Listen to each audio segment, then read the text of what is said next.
Hey, what's up you guys? So in today's video, I'm with Alec and we're going to be sharing our top 5 favorite archetype mechanics. So you know how like different archetypes have different mechanics, like, you know, Gladiator Beasts return to the deck, or like Ghostricks flip your monsters face down. Blue Eye summons a useless 3,000 meter. Yeah, that kind of thing. Well, basically we're going to be sharing each of our top 5 favorites. So, and at the end of the video, we would like you guys to share yours and check out our channel for more awesome Yu-Gi-Oh! So, watch all the other videos. Except for the boring ones. We have ours on note cards. So, let's Mine's get started. You want to take the honors? Yeah, I'm gonna say this is my first. It's kind of like my least favorite, but still a favorite from my childhood. 5-1. It's spell counters, spellcasters. When it came out, I thought that was really cool. You know, because spells are a huge part of the game. Every time you play it, when you put a counter on this card. You know, Breaker, the ones that the Dark Magician and the White Magician. I thought that was really cool. Yeah. And what did they do anything with it? No, they made sure it was unplayable, and that's important. I mean, theoretically, like I remember it got like a structure deck at one point. It did. It wasn't good, but It wasn't great. I mean, I feel like Konami's actually always kind of done the spell counter thing over time. Like they always, like every few sets will introduce another thing that's like, this gets spell counters, but then you realize that like what they really need is some more generic spellcaster support, and then it could be cool. But the idea of spell counters was cool because like they powered up other things that your monsters could do. What I was expecting was like a chainable set of spells, like they're quick play spells, and all they really do is you play it, it searches another copy of itself. Yeah. To your hand, you play that one, searches another copy of itself. Well, they have that one card, but it just sucks. I mean, it doesn't do anything besides. Yeah, I mean, yeah, it just spell power grasp, isn't that what that is? Power, I think so. I don't know. But yeah, that's my first one. My number 5 is Gemini's. Another one of those outdated kind of old things, kind of antiquated, doesn't really work well. The concept, of course, is that you summon these monsters, and normally they're just normal monsters, no effects, but next turn, or maybe that turn, depending on what you have, you can normal summon them again, which allows you to get their special effects. And the thing that most people forget about most of the Gemini monsters is they have very powerful effects once they're normal summoned. Things like Gigaplant and even like Yamada Dragon and stuff. Yamada Dragon is a spirit. No, it's a spirit. Yeah, well, like things like, what is it? Gigaplant, Doom Shaman. Gemini has a really nasty Gemini who he gives you back a banished monster. So you know what that means? Yeah. Rabbits. Like they all have really strong effects, they just can't access them quick enough. But too slow. There has been support, like, you know, Supervise and like the King Dragoon Gemini thing and stuff. Like there's some cards that can let you get their effects faster. But yeah, generally speaking, it's just a bit too slow to keep up. But I like the concept of it. I think it's really cool. That's my number 5. And they also get normal effects in the grave. Like yeah, that does help. That Swing of Memories card. That's really cool. So my 4th, I'm gonna say is Fire Kings. That whole rebirth from death thing. That's really cool. Garnix is a beast. You know, I didn't actually know that until you mentioned that they're sort of supposed to be like phoenixes, I guess. Well, they kind of like die in the ashes and they're like reborn. Yeah, and the way they get stronger. Then, you know, they have their little destruction, spell trap, monster, destruction move they can put you in. God, I love that little archetype. And then they have Yaksha, who destroys cards in your hand. Come on. When in Yu-Gi-Oh! Has it been? Support. Yeah, we'll destroy. You can destroy a card in your hand. What do you mean destroy a card in my hand? Yeah, it was actually really cool now that I think about it. And like, they released it at a cool time because they sort of worked with like Tinky and stuff. So. Yeah, Fire was on the rise. Thank you, Fire, for this. So, my number 4 is actually Fire Fist, funny enough. So, my thing with Fire Fist that I like sort of theme-wise and also sort of archetype-wise, is just how the Fire Formation cards work.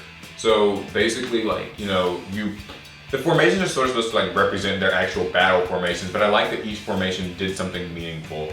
Well, in addition to just giving you the 100-point boost. Like, the single 100-point boost wasn't a big deal when you just had Tinky, but when you had like Tinky, Tensu, and say, you know, like Gyoko or like, Tensen, things like that also on the field. It stacks after a while, it means something. Yeah, and it's actually really cool because, you know, Tinky searched, Tensu gave you an extra normal summon, things like that. Gyoko locked a spell and trap, and then at the same time they're powering up your monsters. I thought that was really neat. And you can bail on them and pop shit. Yeah, and then each Fire Fist monster kind of got those effects, like Bear and Yorilo, where they can like send them to the grave and do stuff. I thought it was really cool.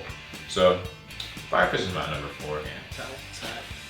Okay, so my next one is gonna be Ghostricks. Ghostricks, they're hot. I love Ghostricks. You know, flip face down, flip up, flip them face down.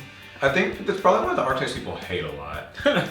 Well, you know, it's really stally. The win condition in Ghostricks isn't very clear.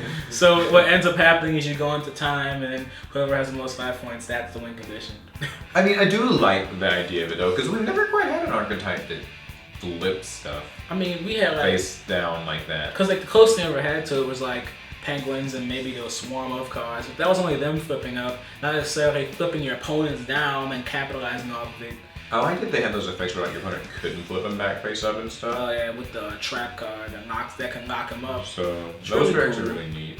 Look, I like the mechanic. It's a cool mechanic. You can mix it in a bunch of different things. They just didn't always accomplish much. Yeah, if you're gonna accomplish something, you better have that. You have that end game in mind. You need to really think about that before you run it. My number 3 is Psychics, or more specifically, the banished Psychics. So Hush Psychic Cleric, Esper Girl, Serene Witch, and there's like one more, the Psychic Wizard. Basically the ones that are based off of like banishing themselves, or like when they get special summon from the banished zone, they get cool special effects. I liked that because before then, Psychics were all about just like losing a lot of life points to get mediocre effects. But then when the banished Psychics came out, it actually became sort of an engine that you could float with. Like, Serene Psychic Witch is basically the same as, you know, an Emerald Blade, a Giant Rat, something like that. And she triggers off things like Esper Girl, and then when you synchroned with them, they didn't miss their timing, so you can get pluses with that, and, you know, they were on Earth, and E-Telly. It actually worked, like, and plus, it even fit with the Psychic idea of, like, you know, it's like you're banishing them like you're having a premonition or whatever, and they're like reading the future or something. What does like Krebin's fit in all that? Well, he was before then. He was just back when they were just all about let's lose life points and still suck. I don't know, but yeah, Psychics, pretty awesome. What number are we on? That was my number 3, so now it's your number 2. All right, so vampires. As an old school fan of like Vampire Lord, before it was an archetype. Yes. But like, you know, he would bleed when I come on his deck, and you just like, oh, that's really all right, I guess. But we have a whole archetype that kind of abuses that now, where you can just start, if you get it off enough, you can just start bleeding your opponent's deck dry until they have no more resources. Or conversely, they only send the good shit to the grave, and you get killed faster. I do like the bleeding idea. Like that's kind of what they were, because I never thought about it at first, but that's basically kind of what they're doing is they're like bleeding you out. But what if you got to choose? Oh, that would be sick. That would be sick, and you got to see their deck. Yeah, like, that would that'd be pretty insane. cool. I mean, you do get to see their deck if you declare a type they don't have, but that doesn't often happen. That's not happening. Let's call traps, because some people don't call traps on it. Don't run. Even some, I don't even some run decks traps, don't so you can run. traps. Let me see the whole thing. Yeah. What you running? What you got? It's like a Necroz deck where it doesn't even matter what you see because then everything goes. Yeah, anyway. they're gonna search that anyway. My number 2 is Mecha Phantom Beasts. Kind of a strange pick because I don't particularly like playing the deck since it's mediocre, but I liked the concept of like you get these tokens on the field and basically while these tokens are in the field, your monsters don't die and your monsters can gain levels equal to the tokens levels, and so it made some really cool, it was the most like unique way to make Xyz plays.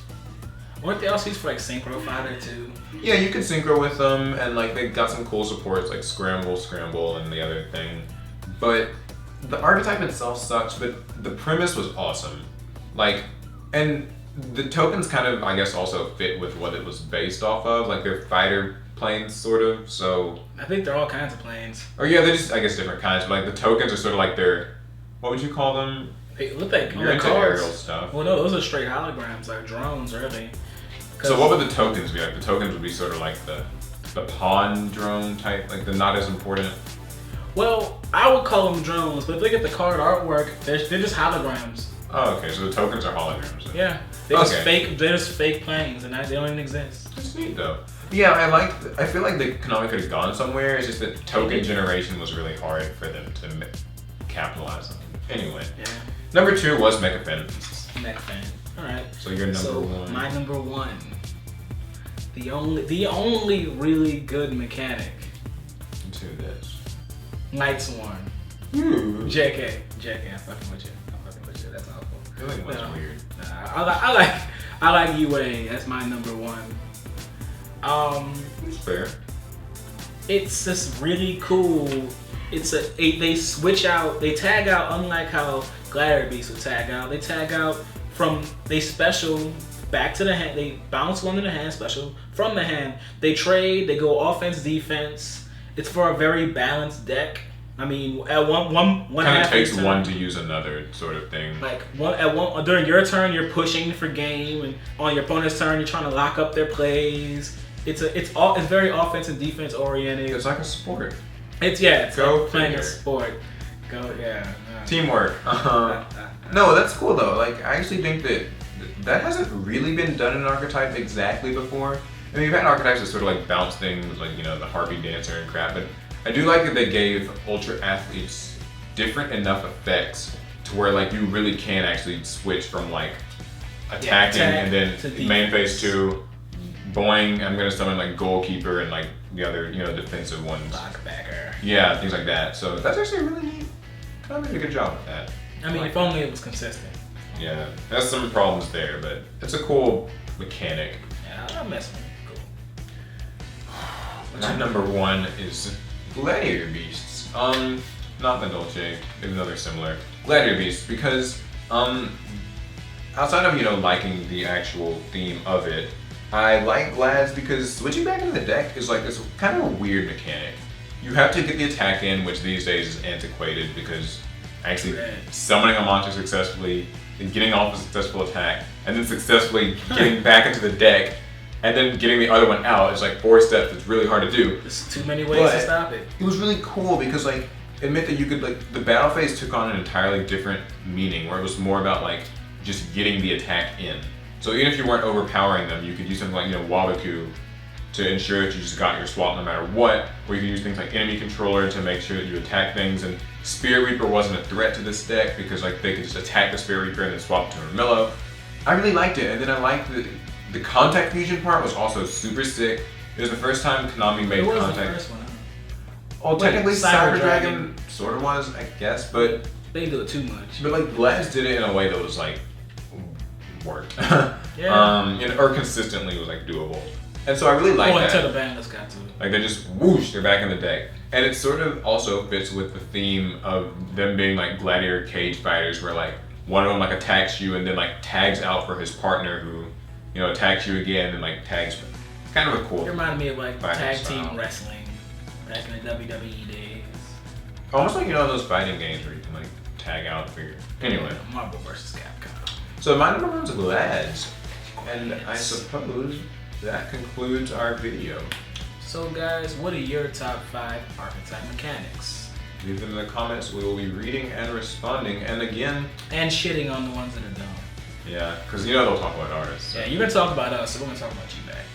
So remember, subscribe for more Yu-Gi-Oh! Videos. Give us suggestions for things to talk about next. Follow us on Facebook, Twitter, and Twitch where we do live streaming.